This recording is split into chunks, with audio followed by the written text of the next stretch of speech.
To begin, it's time for our first conceptual aside.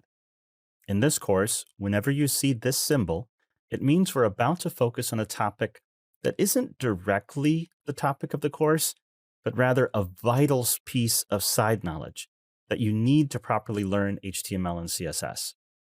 Asides are about illuminating how things really work. In this first conceptual aside, let's talk about data structures. Big word alert. Throughout this course, whenever you see a big word alert, that means we're introducing a technical term. These terms usually sound much more complex than they really are. So we'll point them out and clarify their meaning to ensure terminology doesn't get in the way of learning. So, big word alert. Data structure.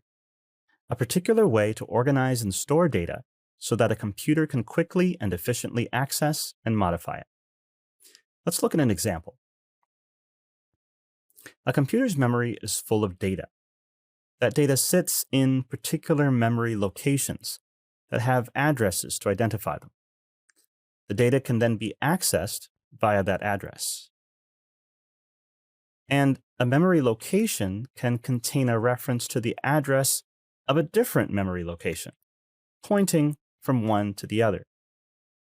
We can think of a data structure then as deciding what different memory locations will contain. That is, whether they will contain data or point to other memory locations.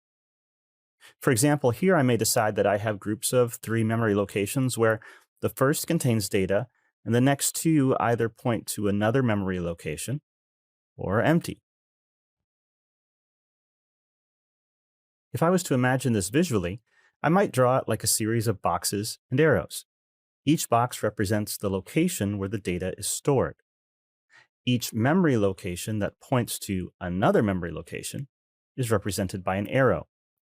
In this way, I can have boxes that point to other boxes, back and forth.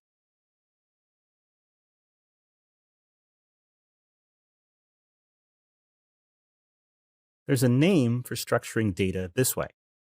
It's called a doubly linked list, and it's a type of data structure. Data structures not only keep data organized, but importantly, they allow a computer to access its memory in a structured way. For example, a computer could travel, so to speak, along the linked list by following the memory location pointers.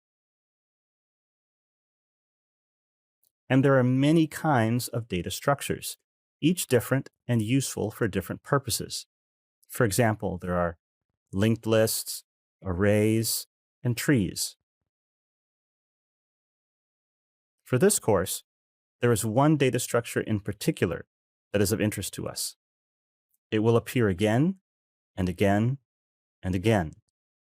It's perfect for storing the kind of information that we need when it comes to HTML and CSS. That data structure is called a tree. Understanding this data structure and knowing how to talk about it is a necessary skill when dealing with HTML and CSS. So let's take a deeper look.